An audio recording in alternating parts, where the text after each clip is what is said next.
And then I'll move us over to you. Make host. Voila. Just keep tabs on if anybody's trying to get in or not. And then let them in. Okay. Can you guys see my screen? No. No.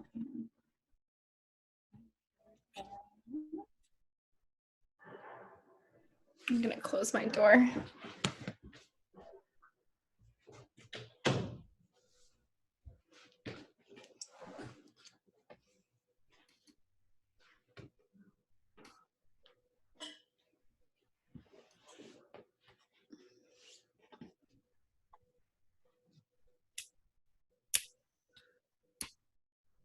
Are you aggressively clicking?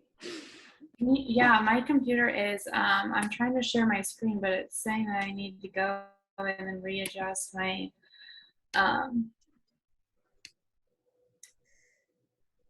consistent preferences, security. All I hear is you aggressively clicking. I know. It's saying that I need to go to my system preferences, but it's not letting me do that to share it. Here we go. Shoot.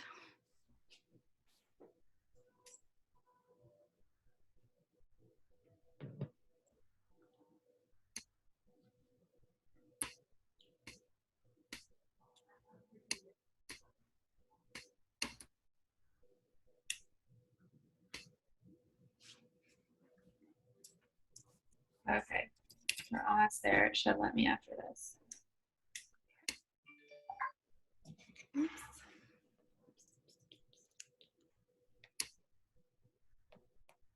I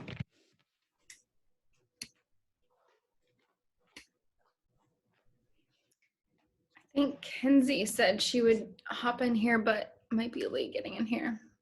Okay, I'll keep an eye out. Will they just come in like at the bottom? Oh, here she is. No, it'll be like your notification bar at the top will like flicker, and usually that means somebody's in the waiting room. She's in. Oh, there she is. Okay. Okay. So can you guys see my screen now? No. Excellent.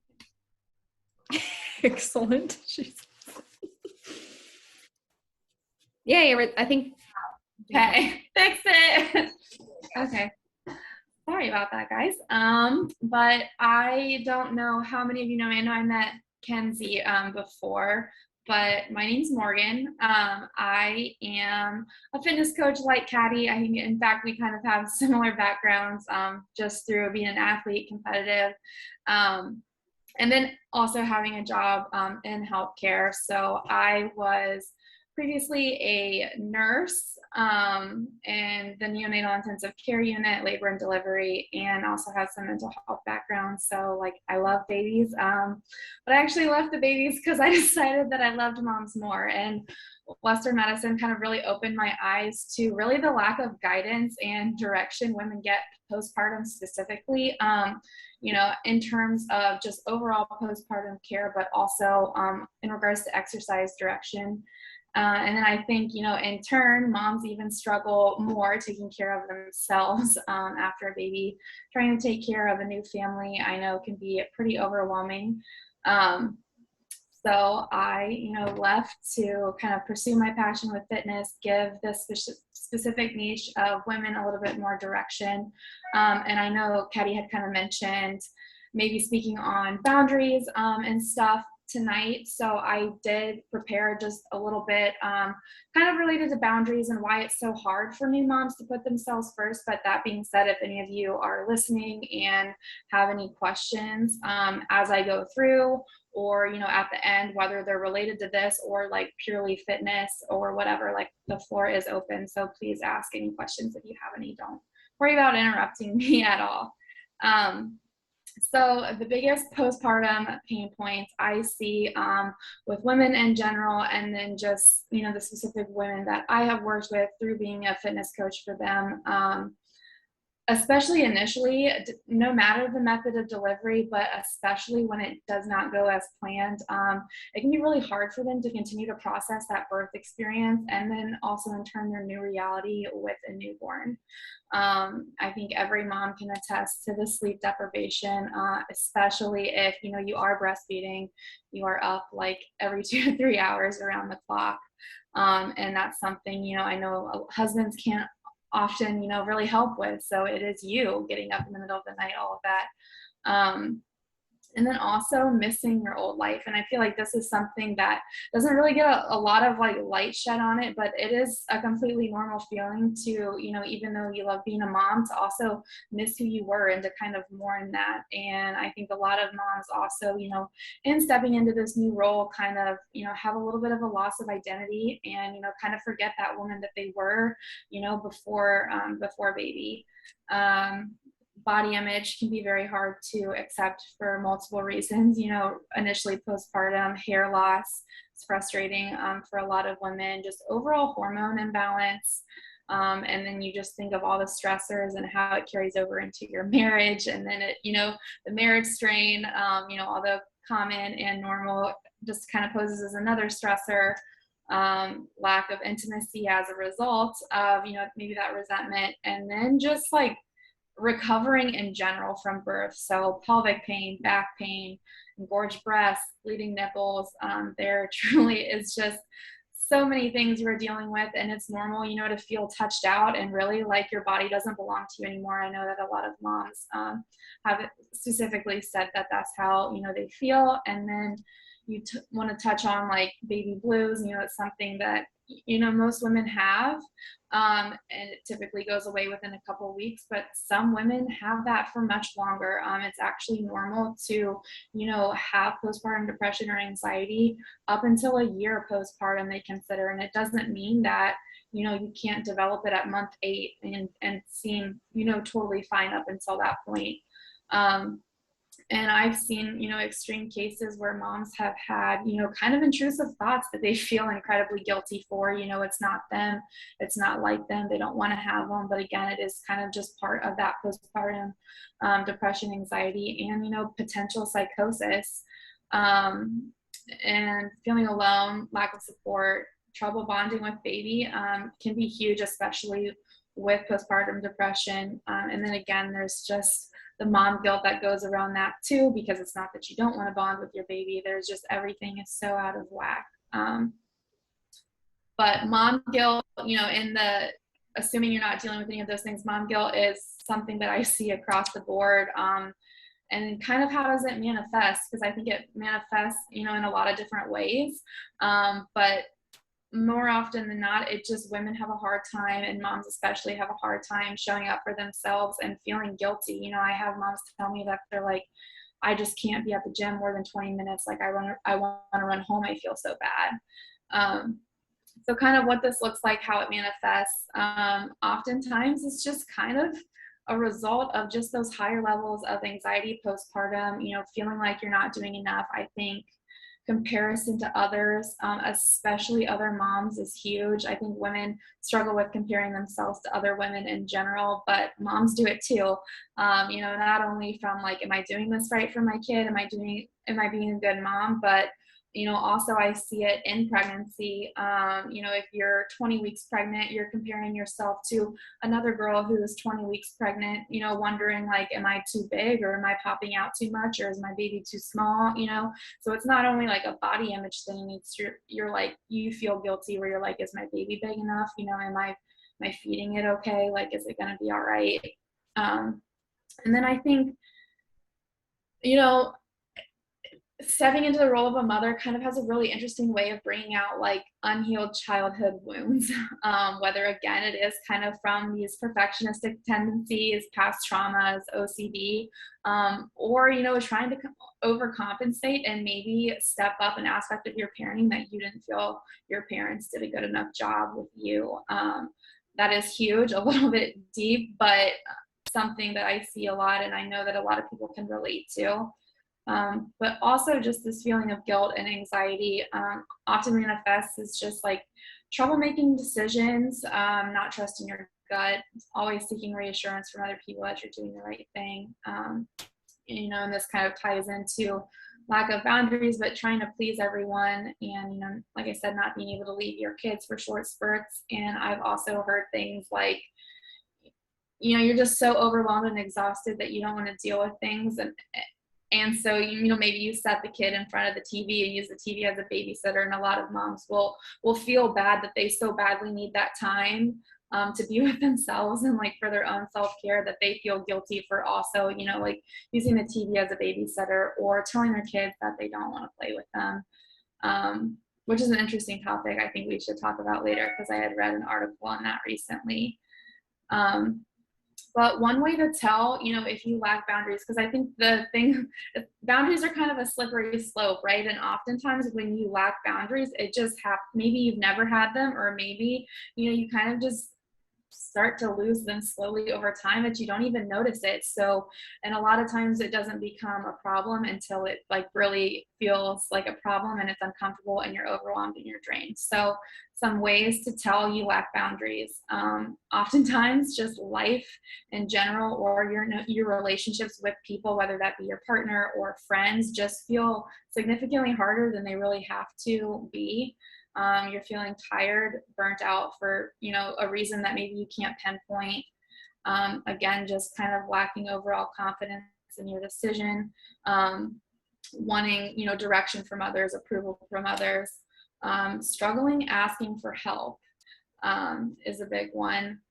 And I think women kind of do this, but maybe oversharing like private details of your life with someone that you don't even know, or maybe you're the opposite end of the spectrum where someone wants to be a good friend with you or to you, and you really have trouble like opening up and being vulnerable, because maybe deep down you fear rejection or abandonment, and that can be huge as well. Also, like I said, being afraid to ask for help, but also standing up and being able to communicate what you want. And sometimes that's even just with like your partner or your spouse. I think a lot of times moms kind of feel the need, again, to be perfect, to be super mom. And, we kind of brush a lot under the rug, and think that, we should be able to manage it. Like if we were a good mom, we would be able to do it, or it wouldn't be a problem. And again, that just kind of goes back to the boundaries.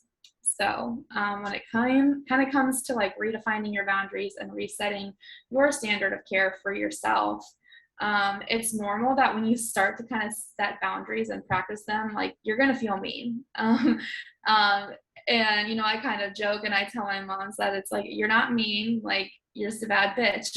But it's stepping into a better version of yourself, or asking for things that you want, demanding what you're worth, is never really going to be comfortable. But then again, neither is probably where you're at. If some of this resonated with you, getting steamrolled by other people, or by life, or really just feeling like a victim in situations, that's kind of a huge one too. If you feel like people are constantly taking advantage of you, again, it probably points back to some sort of boundary issue. So then when it comes to making yourself a non-negotiable, you really can't juggle everything or anything else until you have a grip on yourself. You need you every day.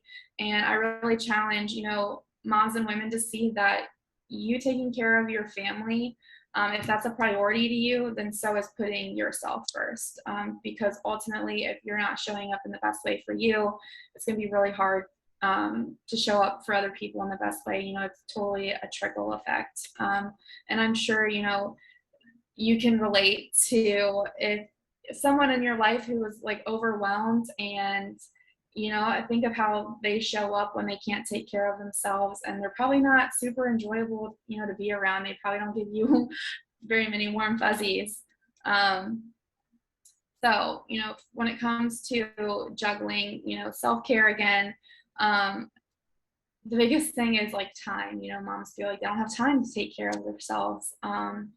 And then this is kind of where I have to like really step into the role of, a coach, I guess, because I think you kind of have to be that perfect balance of like compassionate and then just straight to the point, and to be blunt.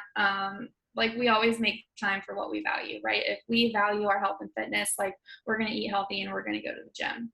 And if you don't value your own self-care and giving yourself what you need mentally and physically, it kind of just comes down to a self-worth issue, and that's kind of, what's in question.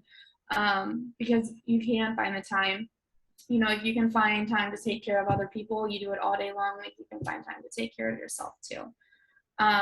But easiest times, especially, with a new baby, that I found, to get a workout in, or, maybe to just sit in silence, read a book, take a quick power nap, whatever you have to do. I've heard moms say, like, actually, I just want to like scroll on my phone in peace, which, if that's what kind of like brings them a sense of relaxation, that's fine. But, in the morning, if you can catch a minute before the kids wake up and it's quiet, seems to be a really ideal time. Also, I know being a mom, a lot of times the kids wake you up first, but also during nap time, especially if you have those scheduled nap times every day, like use that as your time to do things that you have to do, for you, not for everybody else, which I think a lot of moms will try to do. In the evening after they go to bed, if there's time, step away, even if it's with them, if you need to go on a walk, or step away for a few minutes to take a bath, whatever it is, in the grand scheme of a day, like a few minutes can really go so far.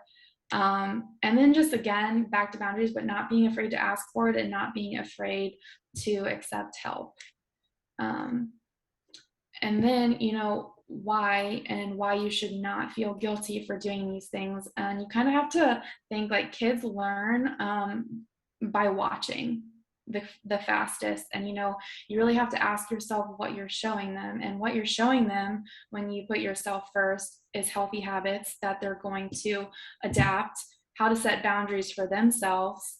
So if they don't run into the same issues with people and in their relationships, you're showing them what self-worth looks like, how to communicate what they need, and how to not be afraid to ask for what they need, and just how to cultivate healthier relationships overall, not only with other people, but with themselves.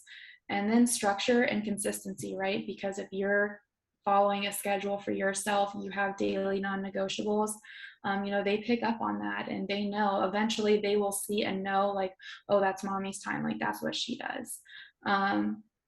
And you're probably in turn, because you're taking care of yourself, going to give them more kindness, more patience, and more assertiveness. And then the last slide, I just wanted to, remind everyone, self-care is not selfish. Like, it is super important. And I don't know if any of you on the call are moms at all, but if you are, I would love to know, like, if any of these areas in particular resonated with you, or what you feel like you really need, that maybe you're not getting yet, or maybe you're not even a mom, but you're like, oh, some of this resonated with me, because I would love to hear about it. So, I don't know.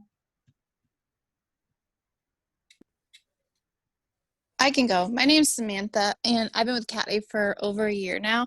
And my biggest thing is boundaries. I'm a yes person, so lately I've been doing my best. Like, if something is energy draining, or like I just really don't have the time, I've canceled plans lately. So it's just learning what my boundaries need to be to set for towards other people.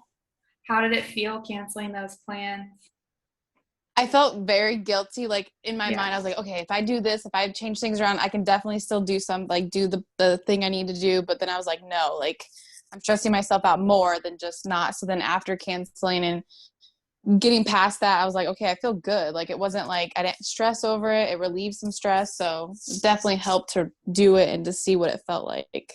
Yes, but I know that that's the big thing. Like, when you finally do say that first no, it's almost worse initially, the guilt that you have around that, than it was before. But I think it's just, practicing, and it's not something you can go from 0 to 100 overnight. But hopefully you feel like your energy has been a little bit better since you started being more intentional with some of that. Would you say that it has? I would say yes, because now I'm like, my time time. I feel like I'm more intentional with my time. Like instead of spreading myself so thin, I'm like, okay, let's not overbook me in the same day or whatnot. So I've definitely gotten better at like not stressing myself on purpose. Like it's been more thoughtful when I do plan things. Yeah, yeah, for sure. Thank you for sharing that. Yeah.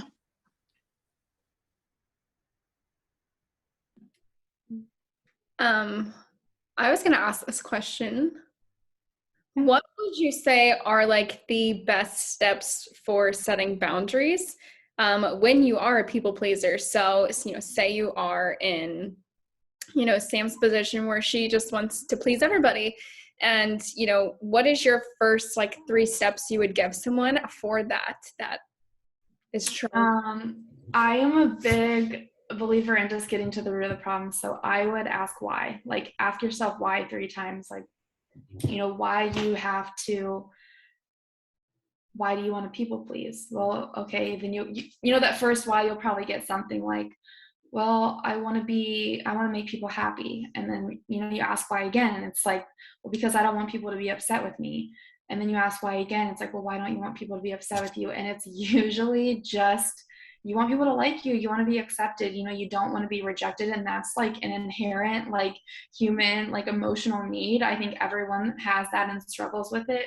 But when you get, you get to the root of why you specifically people please, I think it makes it easier to start taking those steps, because I think, you can give someone like, oh, just do this, but until they really like understand themselves and are self-aware enough to like know the root of the behavior, like in order to change it so they don't continue to self-sabotage, that it would be, my first like tip is just, really ask yourself why. And it's probably going to be an uncomfortable answer and really cause you to, to look inward.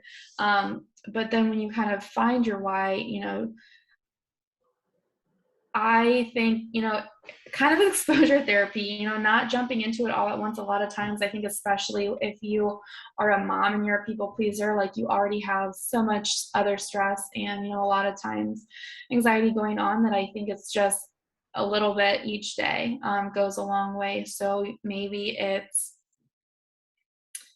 I'm trying to think of like a real life example. Oh, a good one for moms is, a friend who wants to come over shortly after baby and you're drained, like not being afraid to say no. I think that's something that happens a lot. So, maybe you tell a couple people yes, but you know your limit, and that one person who's just over the limit, saying no to that one person. So yeah, I think that. And then I'm trying to think if I can think of any other ones. But yeah, I think it's just, you kind of, with all habits that you're trying to establish, when you aren't used to going to the gym, you kind of have to think about it like that. And, Ketty, if you have a client who comes to you and they are not familiar with weightlifting at all, like you probably don't start them out training 5 times a week, because it's not going to be sustainable going from 0 to 100. So Right. you kind of got to do the same thing with yourself.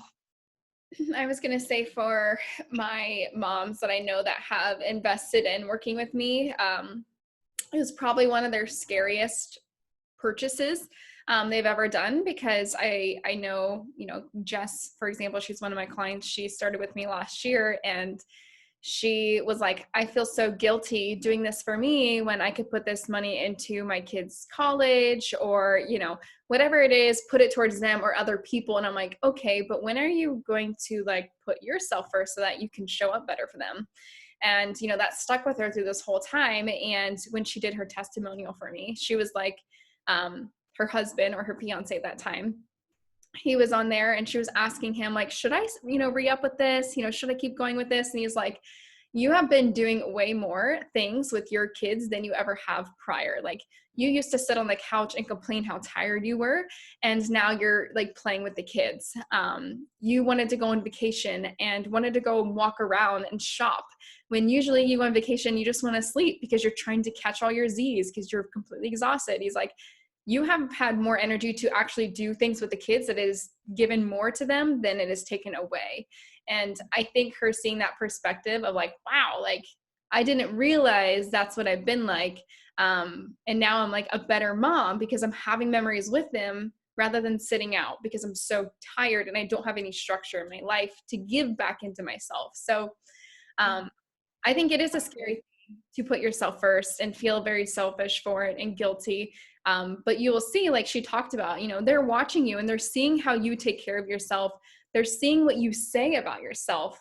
And that is a really big one too, because most of the clients that I get on here, they're talking about their parents that they saw growing up who talked to themselves that way and they don't want to be that way. Or you know, they saw what their mom did and how she was over exercising all the time, but she still hated how she looked and she would hide in pictures. Like, we remember all these things because we saw it growing up. So like, if you can change that experience for your kids, for your family, like imagine that. Like that's beautiful.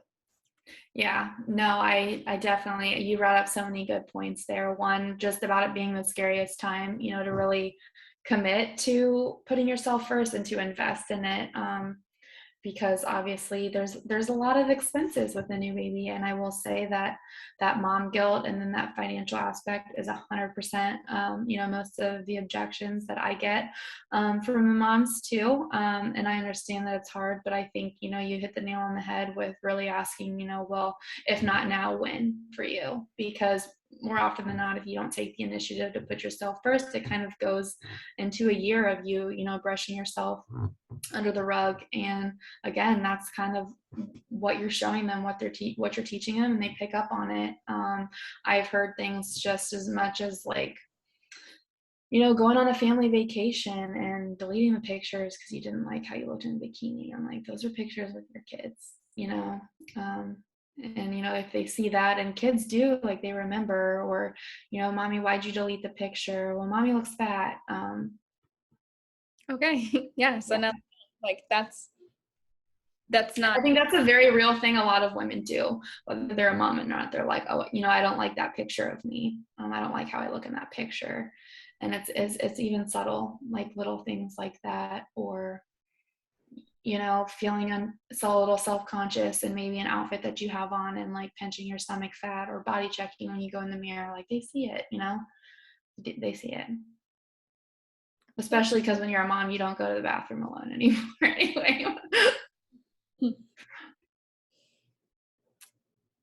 I don't want to call out anybody, but Lexi, I know you're a mom. So do you have any questions for her or anything that you're like, that was so relatable, I needed to hear that or be reminded of, or? Be fitness related too.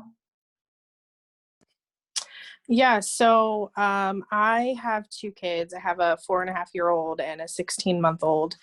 And I mean, a lot of those points really just like hit the nail on the head, like 1000%. I mean, you know, the mom guilt of like, oh my gosh, like, but my kids are only going to be awake for, you know, another half hour. Like, do I want to do this now? And, you know, I think a lot of that can come back to like prioritizing your time, at least for me anyway. Prioritizing my time and just, you know, prioritizing myself and just realizing, you know, like the whole like childhood trauma thing, like that definitely hits home for me too. And so just like, I don't know, a lot of it, like, I don't know, a lot of it just resonated with me. And I was scared. Like when I talked to Caddy the first time, I was like, oh my gosh, this is terrifying. Like, what the heck am I about to do? Hold on, Claire. But yeah, no, I've only been here in this group for, I don't know, 2 weeks, I think. Oh, welcome. That's exciting. I'm glad you brought that up. So what was it that, you know, really when in talking to Caddy the first time, what was it for you that clicked where you were like, I have to do this for myself? Yeah, so I actually did Weight Watchers for, I don't know, since like February of this year. And I just kind of realized that like little things, like I was like, well, you know, I might be losing weight. This isn't going to be forever. And that's one thing that I have found difficult starting this is because on Weight Watchers, it's all about like, it doesn't matter what you eat, just as long as you're like with, you know, within your points. So anyway, that was like one thing that I'm like, okay, this isn't going to be sustainable for me. But just also like, you know, I feel like I'm going to get emotional. Like I want to be there for my kids. And it's just scary. Like if I look at my parents and like their unhealthy habits, yeah. Yeah. So it was kind of the fear of, you know, really wanting to be the change for your kids. Yeah. My daughter, she's actually standing right next to me, literally watches every single thing that I do. And she remembers everything and she listens to everything that I say. And I just like, I want to be better for myself, but I want to be better for her. Yeah. And I think, you know, that's kind of the whole point to it, you know, in showing up for yourself, you'll show up better for her and she'll see that. I know you said time was a huge thing for you though too. And I know you've probably only been with Caddy a couple weeks, but what have you found as far as getting your workouts in? What's been the most manageable for you with 2 little ones? Well, actually, within my plan that Caddy has created, today will be my first day of like an actual workout, like like on my plan. So today, my plan is going to be do it after the kids go to bed, Yeah. and then I don't know, probably. I'm considering like I kind of want to see how it goes, like doing it in the evenings after they go to bed. And then I also want to try out doing it in the morning. Because my husband gets up for work really early anyway. So like Wakes you up. yeah, I'm already awake. So yeah. Well, that's awesome. Are you doing them at home? Yes. Yeah. I think that's super helpful. Yeah. Awesome. I love that. Yeah. You gotta let it out. Sometimes you gotta let it out. Yeah, no. Like I said, these are all super, like, I knew that this stuff was going to kind of be heavy, but I'm like, it just needs to be said, you know, because it's real. And I think it's stuff that moms brush under the rug and they never really like, you know, maybe they do acknowledge it, but they're always afraid to say it out loud, you know, or maybe even come to the terms with themselves of like where all this stuff is coming from, because a lot of it does just stem from like, you want to be, you know, the best mom, or you want to be everything that maybe you didn't have. And that's, you know, it's a powerful why. And it's also a lot of the root behind mom guilt. No, I haven't heard some of this stuff before. And as you were talking through these things, I don't have a child myself, but I was thinking about my sister and how she's been around her kids. And I think about, I think she has made herself so busy and she forgets about these things. And I wish this information, this stuff was out there more for people to take advantage of it and to just sit and reflect for a second. Because I think you just get so busy with, it's not only your own life and your own thoughts, but now it's your kids' thoughts, your husband's thoughts, and what you got to do next. And like everything, you totally forget about yourself. And then when you do, you're like, oh, I should be this right now. I expect this out of me. I can just think of my sister just wanting to lose weight so bad after having her 3rd child. And it's like, sis, come on, like you feed yourself now. And I know you're not even caring anything about this at all. And when you finally do, you just expect this huge change. So I think it's a really tough topic to mention. And it does take some like intuition and like, oh, wow, that's totally me, or I've been hiding this for so long. And I think it should be brought up more. So thank you so much for sharing that, as deep as it was. I think for those who don't have children either, I think about this with myself too. Like, I really hope I can do this. Like when I have a child and like, I think like when we're in a relationship, we talk shit about ourselves, right? And we don't care because it's just our significant other and like, blah, blah, blah. I can talk shit about myself all day long and whatever, but you don't think that somewhere down the road, there's going to be a little child right here and I'm going to still probably be acting the same. Hopefully not. I'm just kidding. But I might be acting the same and still say those things and forget that this little thing over here can hear everything. Yeah. No, kids are smart. I mean, they know how to work like iPhones better than us now, just from watching, you know? Yeah, it's crazy. Yeah.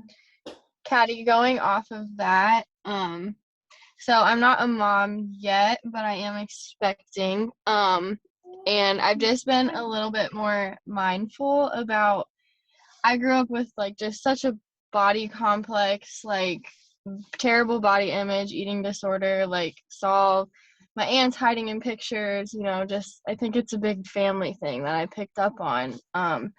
And like Caddy, what you're saying, you talk shit about yourself. Like I am so good at like deflecting like my flaws or whatever to like make them jokes or like, just like crack jokes about myself, just like lighten that for me. So I'm trying to be a little bit more mindful about how I talk about myself, like my husband, because we both just sort of crack jokes about each other too. And then just like my body in general to sort of like break that cycle. And I can definitely see like boundaries having to play into effect in the future, like with family and like maybe having conversations about it, because they could all benefit from like body positive conversations too. And just being nicer to themselves in general. So yeah, that's just my 2 little cents, I guess. But your talk was very helpful. Like I could definitely see myself losing boundaries because I'm a people pleaser too in the future. So like just being proactive to do what I can to keep it up. Yeah, you just brought a lot of awareness to me. So thank you, Morgan. Yeah, no, thank you for sharing. Do you mind if I ask you how far along you are, if you know? Yeah, we're starting to tell like most of our family knows and everything. So but not everyone. It's just we're close to 12 weeks, so we're sort of getting into the second trimester in a couple. Yeah. So. How was first trimester for you? Was it brutal, or were you one of the lucky ones? It was kind of rough, but it could have been worse. It definitely could have been worse, I feel like. So. I know, for a lot of moms, not everyone, but sometimes they even really struggle to get to the gym more than any point in their pregnancy during that first trimester because they feel so awful. I know it can be really hard to keep food down and all the things. So I'm glad it sounds like you had a little bit of it, but hopefully not too much. Yeah, it did wipe me out for a little bit, but I'm up and moving and back in the gym. Just trying to navigate that. So. Yeah. Yeah. No, I thought you brought a good point about speaking to family members too, because you can like monitor and like focus so much on your own household of how you're going to speak to each other. But when your mom comes into town or your aunt comes over and they start saying like, are you sure you should be eating that? Like little Oh gosh. there, like Yeah. that's going to be a hard conversation too. And I think you have to have it, right? Because somebody could like totally sabotage everything you're trying to teach your child or like limit your child from hearing. And then, grandma comes over and she's like, you look big, or just like body comments too, and food comments, like that's or the opposite of like, you look smaller. Have you lost weight? Yeah. You always get a comment like that, I feel like, especially with extended family. Are you okay? Are you stressed out? Are you all right? Like, just leave me alone. Why is my body the topic of conversation? Yeah. Yeah. Yeah, I feel that. I feel like, I don't know, like kids really look up to extended family too, because they don't always see them and they're typically like someone new, someone cool. So if I don't know, like I picked up a lot from people I adore, so I just feel like it's hard to have those conversations, but it's definitely probably going to have to happen just to, try to do some damage control, I guess. Yeah. But. Good point. I like that. This was awesome. I don't think we've had a conversation about this in depth of like pregnancy or postpartum. I had one guest speaker or guest coach on, and it was Katrina. So Morgan, I can connect you with Katrina. She is like a postpartum coach too, and she talked a lot about the pelvic floor and what to do after pregnancy to help with that. Yeah. So I think it'd be cool if you two linked up too, and you could kind of help each other out with speaking to each other's clients and stuff, because this is pretty cool, and I think a topic that needs to be talked about. Yeah, I think they both do. Pelvic floor is a whole new ball game, pregnancy and postpartum. So, and just like general life, like I had a pelvic floor issue, so like a lot of athletes do. I think that's so common. so common. People don't. That's really just knowing your tendencies. Like, were you an ab gripper or a butt clencher, or like where do you feel like stress too? Being under extreme amount of stress, guys, is really, it does impact your pelvic floor and can alone lead to a lot of symptoms, pregnancy or postpartum or not. So super interesting stuff. Pregnancy just sounds so much fun. I'm just looking for just kidding. I'm not. Okay, just let that out there. You're not pregnant. Okay. I feel like I was like a 3 to 5 year plan, but he better like ring or something first. Obviously, I'd like that, but no babies anytime soon. But any last questions for Morgan before we let her go and thank her for showing up here tonight? All right. Well, thank you, Morgan, so much for this. Thank you. It was fun talking to you guys. Thanks for participating. It was fun making conversation, meeting you all a little bit.